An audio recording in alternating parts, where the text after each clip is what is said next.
जब बहुत जगह हमने सुना भी पढ़ा भी कि ईश्वर कहता है, महाभारत में कृष्ण जी ने भी कहा कि बिना मेरी इच्छा के पत्ता भी नहीं हिलता। तो जब मनुष्य किसी परिस्थितिवश कोई अनैतिक कार्य करता है, गलत कार्य करता है, जिसे हम पाप कहते हैं, करता है, तो क्या उसका पाप का भोग उस मनुष्य को ही भोगना पड़ेगा? क्योंकि बिना ईश्वर की इच्छा के तो उसने किया नहीं है।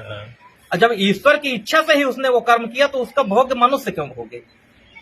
अच्छा, जब आप काम कर रहे थे तो आपको क्या लग रहा था कि इच्छा, ईश्वर की इच्छा से कर्म हो रहा है, बिना उसके इच्छा के पत्ता भी नहीं हिलता है, कोई कार्य नहीं होता है। तो जब उसके इच्छा से ही आप कर्म कर रहे थे, तो जब कर्म का फल मिल रहा है तो भोगना किसकी इच्छा से होगा?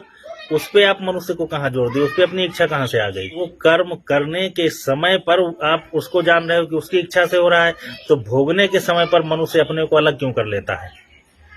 कर्म करने पर तो उसकी इच्छा नहीं अलग है, वो भगवान पे हो गई, लेकिन कर्मफल भोग रहा है तो मनुष्य कहाँ से हो गया वो?